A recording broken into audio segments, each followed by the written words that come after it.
चलिए भाई, listen to me now please. a matrix has 12 elements, number of possible orders, तो क्या क्या बन सकते हैं? 12 into 1, 1 into 12, 6 into 2, 2 into 6, 4 into 3, 3 into 4। और कोई पॉसिबिलिटी नहीं? क्लियर होगी बात? तो 6 पॉसिबिलिटीज हो सकती है। अब इस क्वेश्चन का आंसर आ गया सभी का? क्या आ रहा है? बस ठीक है, डन हो गई बात, बताने की जरूरत किसी को? Okay done. तो कोई बात नहीं, अब आगे बात करते हैं छोटा सा मल्टीप्लीकेशन के बारे में। लिखो मल्टीप्लीकेशन ऑफ मैट्रिसेस। ये एडिशन और सब्ट्रैक्शन की बातें हमने कर ली। अब हम बात कर रहे हैं मल्टीप्लीकेशन ऑफ मैट्रिसेस।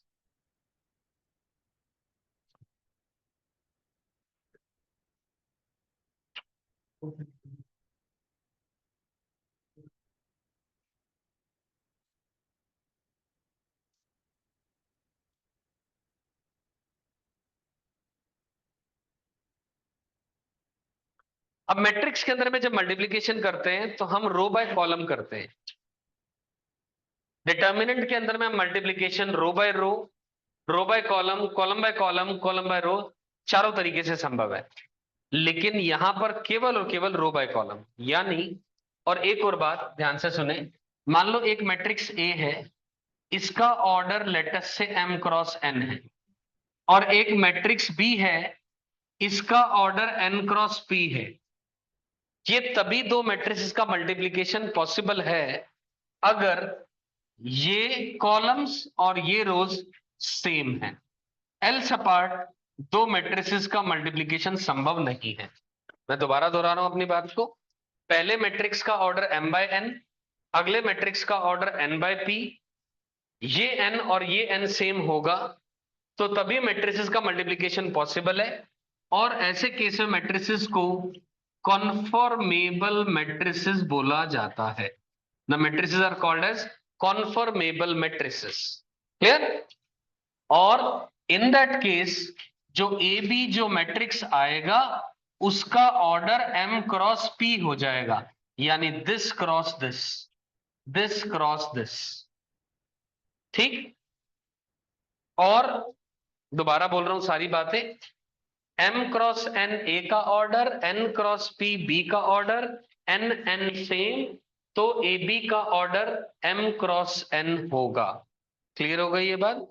और ये जरूरी नहीं है कि किसी मैट्रिक्स के अंदर में a इंटू बी का प्रोडक्ट पॉसिबल है तो b इंटू ए का भी पॉसिबल होगा, ऐसा अनिवार्य नहीं है। ठीक? क्योंकि आप अपने आप सोच करके देखें, मान लो अगर मैं यहां पर b और a की बात कर लूं, b का ऑर्डर n क्रॉस p है, a का ऑर्डर m क्रॉस n है, ये b a possible, b a is possible only if m अगर p के इक्वल होगा। That's it. m और p अगर सेम होंगे, ये दोनों अगर सेम होंगे, तभी उनका मैट्रिक्स का प्रोडक्ट पॉसिबल है, एल्स अपार्ट नहीं पॉसिबल है। तो दो बातें, ए बी कब पॉसिबल ये हमें समझ आ गया, जरूरी नहीं है बी ए भी पॉसिबल होगा, ये भी समझ आ गया। और तीसरी बात, मान लो किसी क्वेश्चन के अंदर में ए बी एंड बी ए दोनों पॉसिबल हो रहे हैं, ये जरूरी नहीं है कि वो सेम हो, ये भी जरूरी नहीं है कि वो सेम हो, कि ए बी मे और may not be equal to B a. Clear हो गई बात यहां तक? लेकिन देखिए, इन जनरल मैं लिख रहा हूं, in general A B not equal to B A, but if A B is equal to B A, तो उसके लिए हम कहते हैं then we say that A and B commute each other. A और बी एक दूसरे को कॉम्यूट कर रहे हैं, ए and B commute each other. बस मल्टीप्लीकेशन क्या होती है वो आपको बताऊंगा, उसके बाद हम डिस्कशन पे आ जाएंगे। ए बी बी ए के इक्वल हो ऐसा जरूरी नहीं है, लेकिन अगर ए बी और बी ए इक्वल है तो हम कहते हैं ए and B commute each other.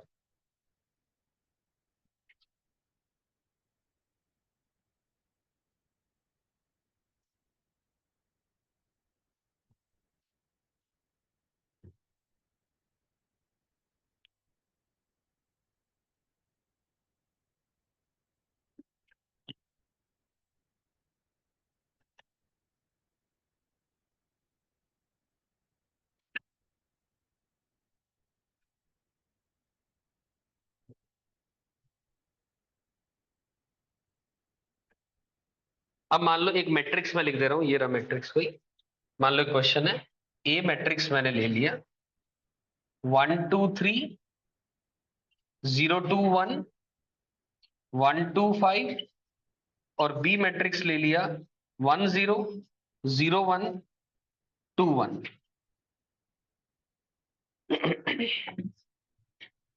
ठीक हो गई बात। अब मैं आपसे कह रहा हूं find a b, you got to find a b. तो पहली बात आप ए का ऑर्डर चेक करें, देखो ए का ऑर्डर नंबर ऑफ रोज 3 है और कॉलम्स भी 3 है, बी का ऑर्डर नंबर ऑफ रोज 3 है, कॉलम 1 है, ये 3 और 3 सेम है, तो कंफर्म है जो ए बी आएगा वो एक मैट्रिक्स आएगा जिसका की ऑर्डर 3/1 आ जाएगा। क्या ये बात समझ आ गई? इसमें तो कोई कंफ्यूजन नहीं किसी को भी? दोबारा बोलिए। कॉलम कॉलम सेम हो गए ना, इसका रो, इसका कॉलम और उसका रो सेम हो गए। नंबर ऑफ रोज कितनी है? 1 2 3, एक कॉलम दो कॉलम। अच्छा 2 नहीं लिखा, ये कह रहे हो, ओके ओके, तो ठीक है, ए बी का ऑर्डर 3/2 आ जाएगा। सही होगी बात? क्लियर, इसमें तो कोई दिक्कत नहीं। अब सवाल उठता है, अब हम मल्टीप्लीकेशन करते कैसे हैं? हमें ऑर्डर निकालना आ गया, कंफर्मेबिलिटी समझ में आ गई। अब लिख लेते हैं, देखो 1 2 3 0 2 1 1 2 5, ये ए आ गया। बी की बात कर लेते हैं, 1 0 0 1 2 1, इसको मैंने रो नंबर 1 नाम दे दिया, इसको रो 2 नाम दे दिया, इसको रो 3 नाम दे दिया। This is column 1, this is column 2। तो अगर ए बी की बात कर रहे हैं, हमने अभी अभी कहा रो बाय कॉलम की बात कर रहे हैं, मैट्रिक्स मल्टीप्लीकेशन। सही है बात? यहां तक रो बाय कॉलम की बात कर रहे हैं, तो क्या करेंगे, इस रो को पकड़ा और इस पहले कॉलम को पकड़ा और रिस्पेक्टिव एलिमेंट्स को मल्टीप्लाई करते चले गए। बिल्कुल सिंपल बात है, 1 × 1 कर रहा हूं, +2 × 0 कर रहा हूं, +3 × 2 कर रहा हूं। इस 1 को इस 1 से, इस 2 को इस 0 से, इस 3 को इस 2 से, ये आपका एक एलिमेंट आ गया। यानी अगर मैं इसको बोलूं, ये कुछ और नहीं लिखा है, R1C1 लिखा है, रो 1 कॉलम 1 का मल्टीप्लीकेशन फिर एडिशन लिखा हुआ है। क्लियर होगी बात? R1C1। अब फिर मैं R1C2 की बात करूंगा। अब R1C2 यानी 1 × 0 +2 × 1 +3 × 1, ये आपका R1C2 लिखा हुआ है, रो 1 कॉलम 2। पहले आप जो नया मैट्रिक्स बन रहा है ए बी, उसकी रो को ही भरेंगे, रो 1 कॉलम 1, रो 1 कॉलम 2, रो 1 कॉलम 3 होता तो कॉलम 3 भी आ जाता। ठीक, रो को भरते चलेंगे पहले रिस्पेक्टिव एलिमेंट्स के साथ में। क्लियर होगी बात? रो 1 का काम खत्म हो गया, अब रो 2 पे जाएंगे, वरना अभी तक हमने केवल इस रो का इस्तेमाल किया, इस रो का तो कुछ भी यूज ही नहीं किया। अब अगली रो पे आ जाओ, अब R2C1 की बात करोगे, this is nothing but row 2 column 1, तो क्या आ जाएगा, 0 × 1 +2 × 0 +1 × 2, बात खत्म हो गई। ये एलिमेंट आ गए यहां का। और फिर रो 2 कॉलम 2, रो 2 कॉलम 2, ये तो 0 × 0 +2 × 1 +1 × 1, दैट्स इट। अब ये रो 2 कॉलम 2 आ गया। अब रो 2 का काम खत्म हो चुका, अब बच गई रो 3, रो 3 कॉलम 1, मैं लिख रहा हूं यहां पर R3C1। R3C1 क्या आएगा, 1 × 1 2 × 0 5 × 2, फिर रो 3 column 2 1 × 0 +2 × 1 +5 × 1, this is your answer. This is the entire matrix now AB। Matrices के अंदर में बस एक ही ड्रॉबैक है, ये चैप्टर कैलकुलेशन बेस्ड ज्यादा होता है, और कोई ड्रॉबैक नहीं, और ये आसान चैप्टर है। ठीक, बिल्कुल स्कोरिंग चैप्टर है, चाहे मेंस में बात करें, एडवांस में बात करें, चाहे स्कूल में बात करें, थोड़ा सा टाइम कंज्यूमिंग रहता है।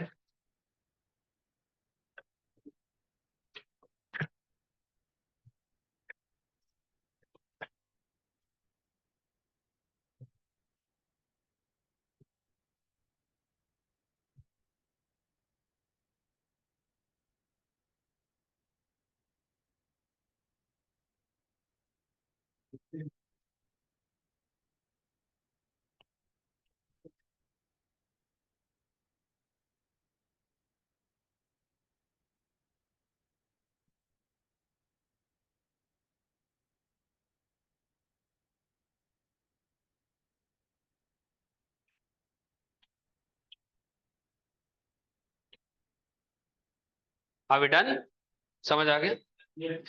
ठीक है, रुक गए सर, रुक गए, आराम से लिखे।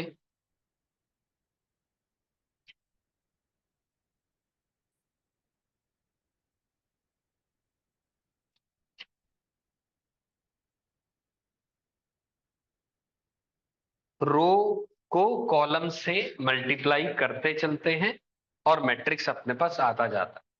तो कैलकुलेशन थोड़ा सा ध्यान दे करके करने की जरूरत है यहाँ पर, क्योंकि अगर आपने मैट्रिक्स ही गलत निकाल दिया तो आगे की सारी चीज गलत हो जाएगी जो भी क्वेश्चन में पूछी जाएगी। तो यहां तक एटलीस्ट हम लोगों ने रूल समझ लिए आज, है ना? Algebra of matrices, addition, subtraction, multiplication, ये सारी बातें सीख ली।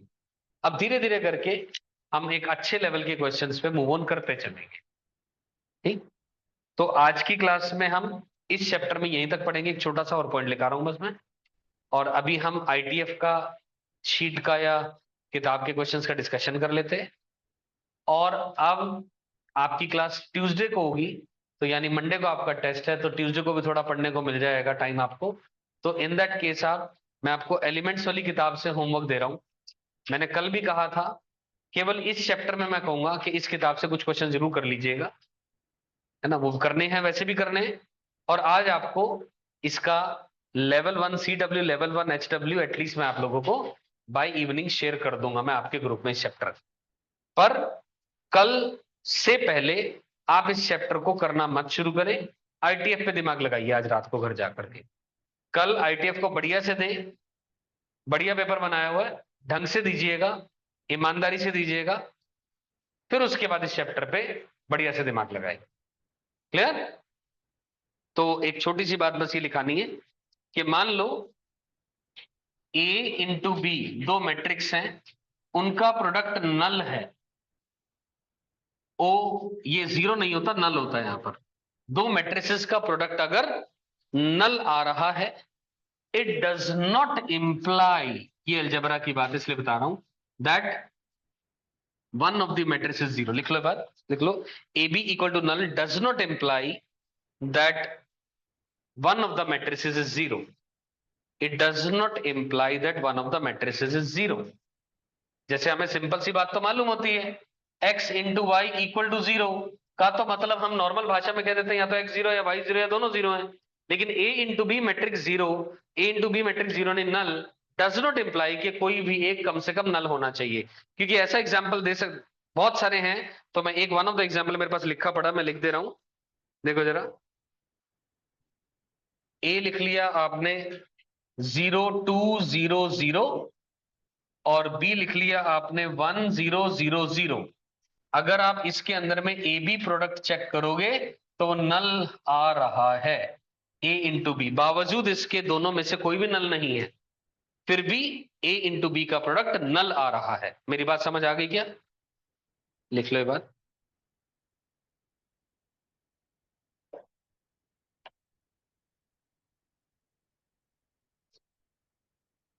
ए into B equal to null does not imply कि ए या बी में से कोई एक भी नल होगा।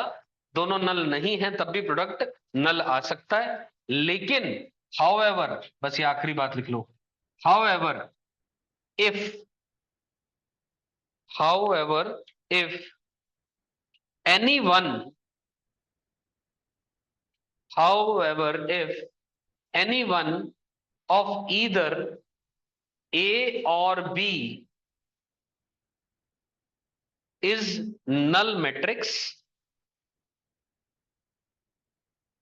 if any one of A or B is a null matrix, then AB equal to null, then a b null के इक्वल आ जाएगा, कंफर्म है। मैं क्या कहना चाह रहा हूं कि अगर उन दोनों में से कोई भी एक नल है तो गारंटी ए भी नल होगा, और ब्रैकेट में लिख ले provided the product exist, bracket में लिख ले provided the product exist, provided the product exist. Nutshell में मैं कहना क्या चाह रहा हूं, इसको और सरल भाषा में बात करूं,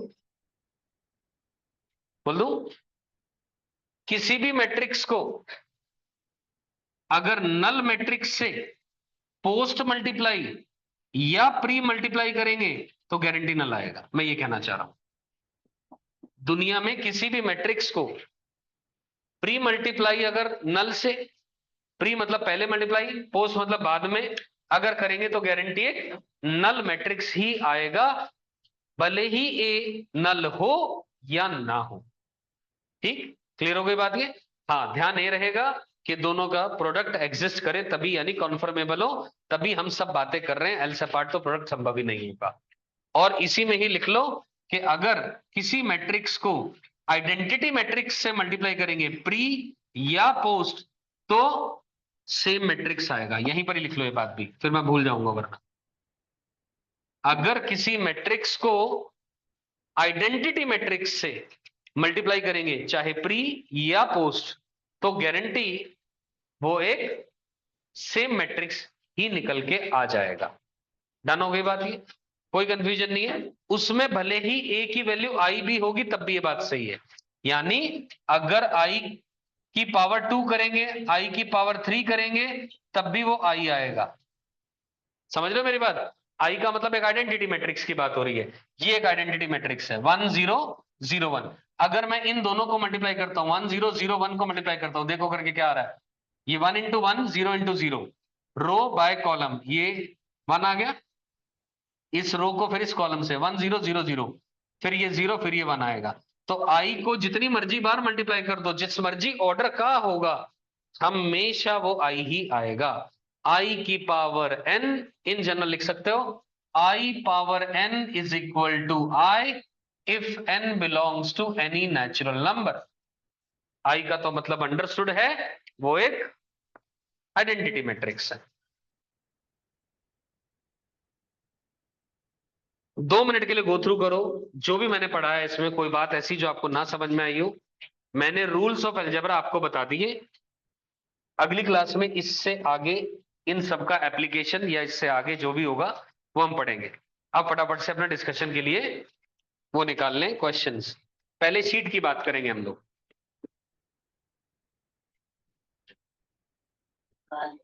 सर मैट्रिक्स की पावर 0 डिफाइन नहीं होता। मैट्रिक्स की पावर 0 डिफाइंड, अभी आएंगे उन चीजों पे। एक्चुअली एक शब्द होता है पॉलिनोमियल ऑफ मैट्रिसेस, उसके अंदर में मैं बताऊंगा आपको ये बात। ए की power 0 actually I identity matrix बोल देते हैं हम लोग उसको। Okay sir. ठीक है ना, अगला जो टॉपिक आएगा पॉलिनोमियल, मैट्रिक्स पॉलिनोमियल बोलते हैं उसको, तब बात करेंगे हम आपसे उसके बारे में।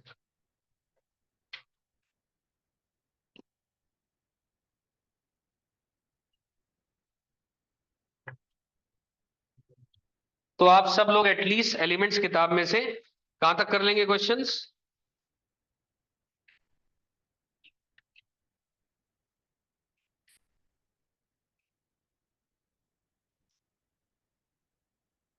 Give me second.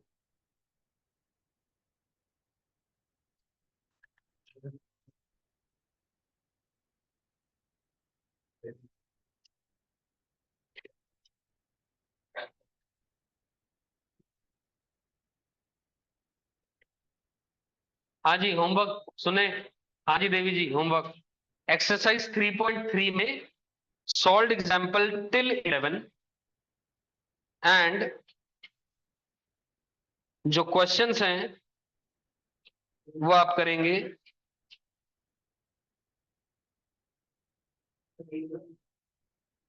टिल 10 तक कर लो सब लोग, बस ज्यादा नहीं, टिल 10।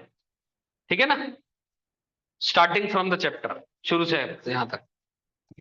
चलिए निकालो भाई, डाउट्स दे दो मेरे को फटाफट से।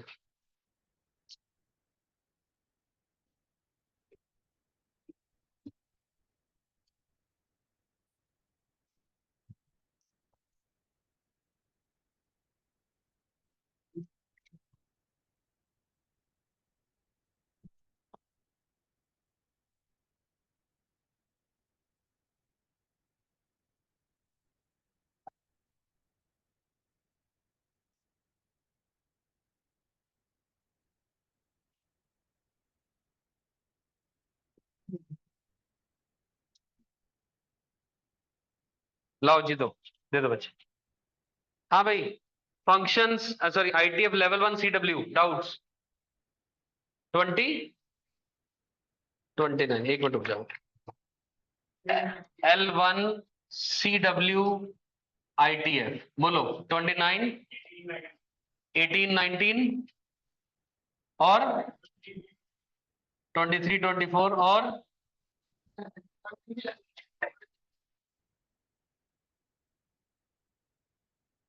चलो ठीक है कर लेते हैं बात। 12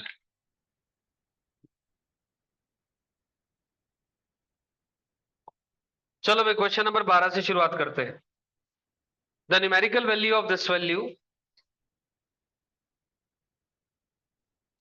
2 tan इनवर्स ऑफ 1/5 माइनस का π/4।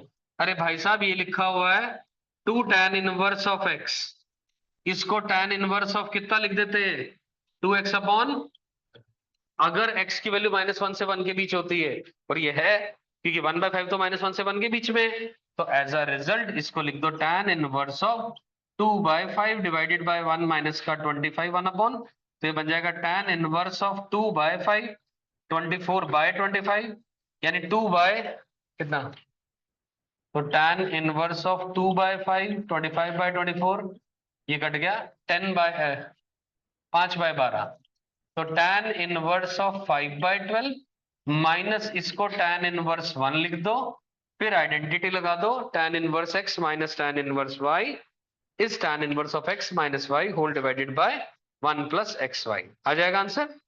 चलिए जी क्वेश्चन नंबर 12 डन। 12th के बाद 18 19 question number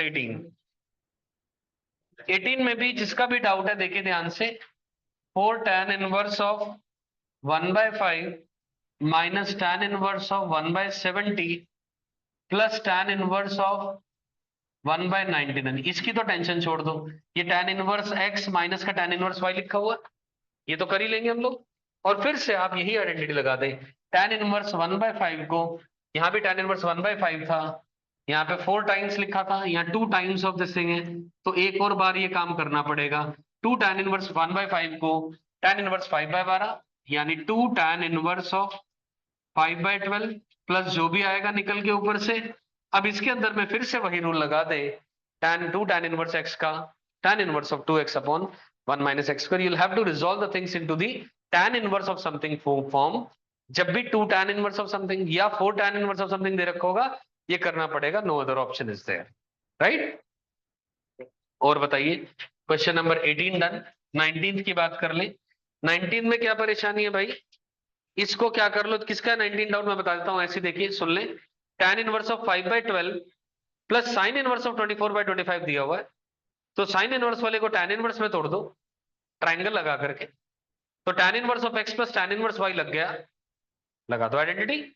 tan inverse x plus tan inverse y की तो 3 ब्रांचेस वाली आइडेंटिटी होती है ना आपके पास। अब वो x और y दोनों पॉजिटिव आ रहे हैं, यहाँ पर दोनों का प्रोडक्ट 1 से बड़ा रहा है या 1 से छोटा है, डिपेंडिंग ऑन दैट आप लगा दें आइडेंटिटी। नहीं समझ आई मेरी बात? जिसका भी डाउट था क्लियर हो गई बात पक्का और श्योर? भाई साहब आपने क्लास के बाद मिलना है मेरे से, भूल गया था कल। ठीक है बात यहां तक डन, पक्का क्लियर? चलिए तो ये 19 भी डन हो गया। अब बात करते हैं क्वेश्चन नंबर 23 और 24 की। क्वेश्चन नंबर 23, इसमें क्या परेशानी है, एक्स को tan थीटा पुट करो ना, पुट कर दो 23rd के अंदर में। ऐसा क्यों आया दिमाग में मेरे, पुट कर एक्स को tan थीटा यानी tan इनवर्स ऑफ एक्स को थीटा। ध्यान से देखे 23 क्वेश्चन के अंदर में ऑप्शंस के अंदर में सब जगह पर tan इनवर्स एक्स नजर आ रहा है। और वैसे भी एक तो कारण ये, और दूसरा कारण जब भी आपको किसी भी क्वेश्चन के अंदर में under the root of a square plus x square नजर आता है, तो आप x को a tan थीटा आप सब्स्टिट्यूट करते हैं, ऐसा मैंने बताया हुआ आप लोगों को, चलो बता दिया। x को a tan थीटा सब्स्टिट्यूट करते हैं, चाहे डिफरेंशिएशन है, चाहे इंटीग्रेशन है, चाहे आपका सब्स्टिट्यूशन है, चाहे ट्रिग्नोमेट्री है, सब जगह पर आप ये काम करेंगे, x को a tan थीटा सब्स्टिट्यूट कर देंगे। कारण क्या है सुन लो इसके पीछे लॉजिक, x को ताकि a square plus a square tan square theta बनेगा, ताकि under the root of a square times 1 plus tan square theta यानी सीकेंट स्क्वायर थीटा, ताकि रेडिकल फ्री हो जाए, a सीकेंट थीटा बाहर आ जाए। है ना, ए tan थीटा या फिर ए cot थीटा भी सब्स्टिट्यूट कर सकते हैं, क्योंकि cosec स्क्वायर थीटा बन जाएगा 1 प्लस cot स्क्वायर थीटा। तो आपकी मर्जी है, ए tan थीटा सब्स्टिट्यूट कर दें या ए cot थीटा, जब भी ए स्क्वायर प्लस एक्स स्क्वायर नजर आएगा। और ठीक इसी तरीके से चाहे अंडर रूट में हो या ना हो, सब्स्टिट्यूशन अगर रिक्वायरमेंट फील हो रही है तो ऐसा करेंगे, चाहे अंडर रूट में ऊपर हो, चाहे नीचे हो, चाहे विदाउट अंडर रूट हो, जहां मर्जी बातें कर रहा हूं मैं ये। और अगर एक्स स्क्वायर माइनस का ए स्क्वायर होगा तो आप क्या करेंगे, सॉरी ए स्क्वायर माइनस एक्स स्क्वायर, ए स्क्वायर माइनस का एक्स स्क्वायर होगा तो एक्स को ए साइन थीटा या ए कॉस थीटा सब्स्टिट्यूट कर लें, क्योंकि एक्स को ए कॉस थीटा करोगे, मान लो ए स्क्वायर कॉमन आ गया, 1 माइनस कॉस स्क्वायर थीटा यानी साइन स्क्वायर थीटा बन जाएगा। समझ आई क्या बात है, पक्का क्लियर? चलिए जी, बहुत बढ़िया, अब यहां तक क्लियर हो गई बात।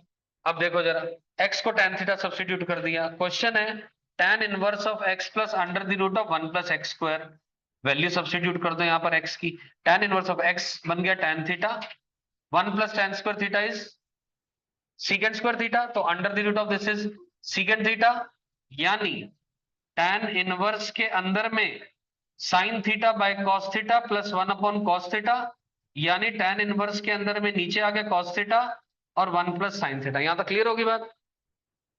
अब क्या करते हैं, ट्रिग्नोमेट्री तो हमें बचपन से आती है, sine theta by 2 plus cos theta by 2 का whole square divided by cos theta by 2 plus sine theta by 2 multiplied by cos of theta by 2 minus का साइन ऑफ थीटा बाय 2।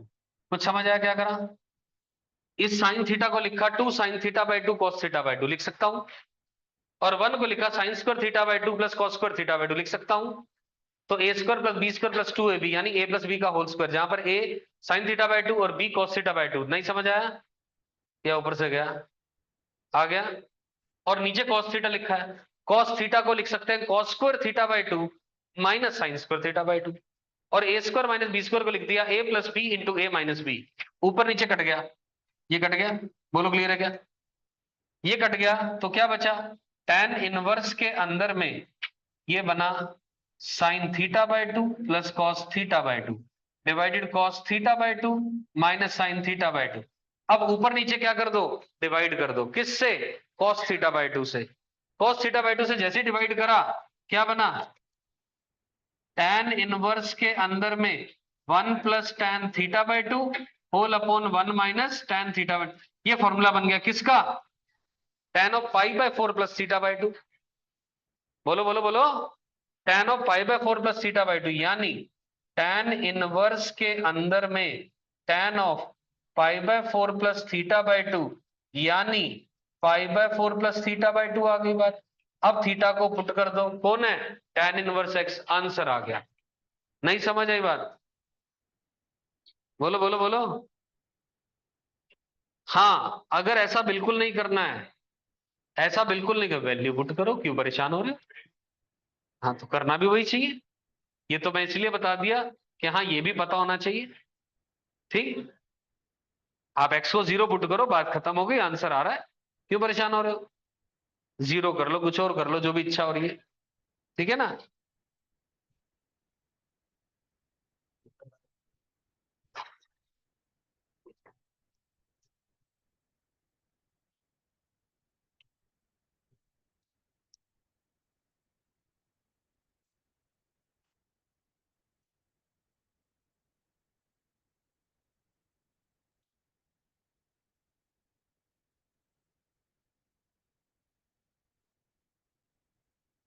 हाँ जी, डन होगी बात। अगला कौन सा क्वेश्चन है, 23rd हो गया, 23rd के बाद 24। 24 में भी क्या है, साफ साफ नजर आ रहा है। किसका डाउट है 24? देखो मैं बताता हूँ, बोलो बोलो बोलो, किसका डाउट है? किसी का भी नहीं डाउट, मेरा है, मेरे को लगा मेरा है। अच्छा, आप ऊपर नीचे ए क्यूब से डिवाइड कर दो, न्यूमरेटर डिनोमिनेटर में ए क्यूब से डिवाइड कर दो। कई बार होता है क्लास में, टीचर का डाउट निकल आता है ना, तो 3 टाइम्स ऑफ ये बन जाएगा x बाय ए माइनस का x बाय ए का whole cube divided by 1 minus का 3 टाइम्स x बाय ए का होल स्क्वायर। ऐसा लिख दूं भाई साहब, ए क्यूब से डिवाइड कर दिया ऊपर नीचे। अब x by tan inverse x by ए को थीटा मान लें, यानी पुट कर दे एक्स बाय ए को tan थीटा 3 tan थीटा minus tan cube theta whole upon 1 minus 3 tan square theta बन गया tan 3 theta. tan inverse of tan 3 theta बन गया 3 थीटा। आंसर आ गया। नहीं आया समझ में? ऐसा क्यों आया दिमाग में? क्योंकि क्वेश्चन में दे रखा है tan inverse x by a लिखा उधर, वहीं से दिमाग में आया x बाय a क्रिएट करें, और वहीं से दिमाग में x बाय a क्रिएट हो गया और tan inverse x by a available है तो उसको थीटा मानो। बात खत्म हो गई। क्लियर? क्वेश्चन ही हमें बताता है करना क्या है क्वेश्चन में। डन हो गई बात? चलिए जी 24 भी हो गया। और 26, 29, 30। 26 के बारे में सुन लो। Take tan both sides. किसका डाउट है 26? Take tan both sides. देखो अच्छा ये लिखा हुआ है tan inverse of something plus tan inverse of something is equal to pi by 4। इसको a मानो, इसको b मानो।